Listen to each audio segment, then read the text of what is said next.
By the way, I wanted to mention some celebrity deaths this week.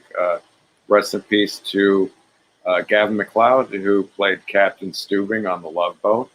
Oh, and man. B.J. Thomas, who did that song "Raindrops Keep Falling on My Head." I don't know much else about him, or I don't really know much about Gavin MacLeod except he was on The Love Boat and he was also on some other shows.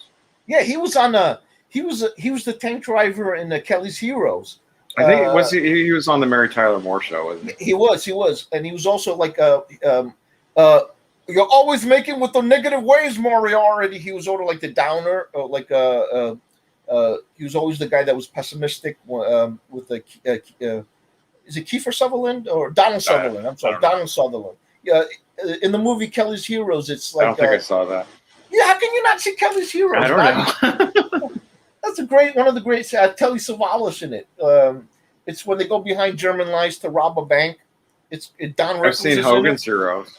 It's not Does Don Rickles call people hockey pucks? Yeah, he does. Well, you ever see that show C.P.O. Sharkey?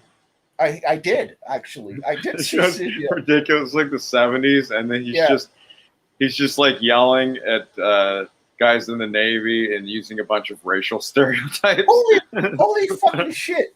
I thought it's almost like it's like almost more cringy than funny. It's funny, but it's almost more cringy than funny because it's so on the nose with all those like, "Hey Rodriguez, eat some tacos." Or, I'm almost doing like the Andrew Dice Clay, but I don't really. I remember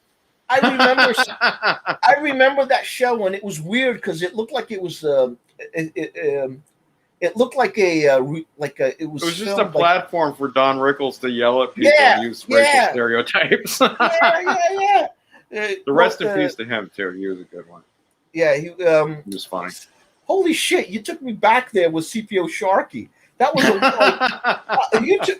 you made my brain. I don't think I saw it when it was on. I saw some reruns years later. They might have had it on Comedy Central at some point. I don't know. I did see it before they got like too woke to put something like that on there.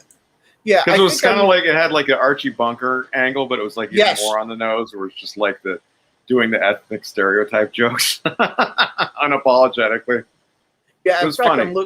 I actually remember it because it came on TV just as when I came to the United States. So it was one of the things I remember about it. And it's funny how I don't remember myself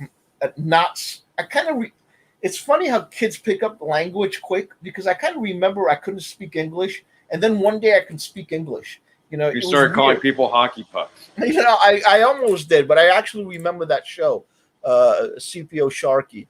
That's hilarious. I may have seen reruns in the late 70s, though. I think that's when it was on. Yeah, it was on in the 70s at some point.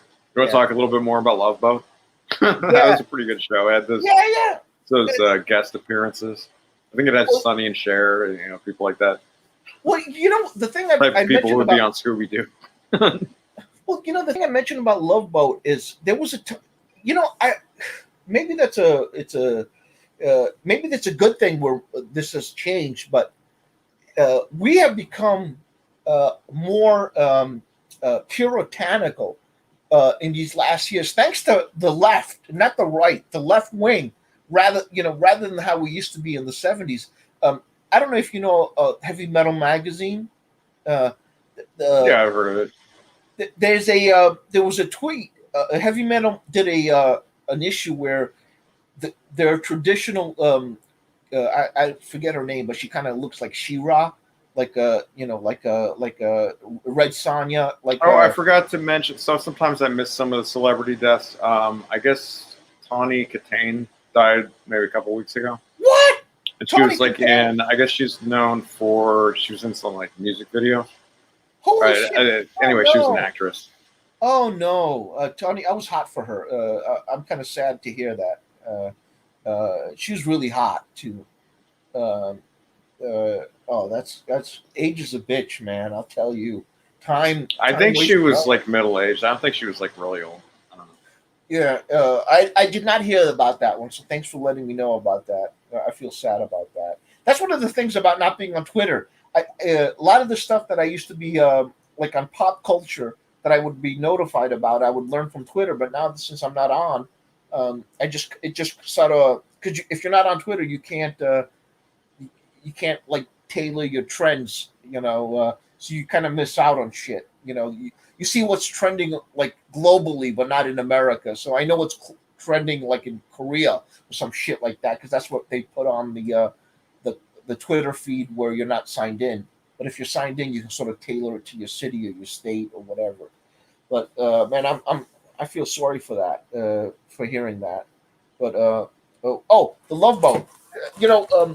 Heavy Metal magazine was like, some people would tweet and they say you become puritanical, right? By covering her up, because she used to be a bikini clad like a warrior female, right? And then like they started saying, we don't want fans like you. We don't want. Oh, because they went woke or something. Yeah. It used to be like I'm not like super familiar, but it would be all like nude.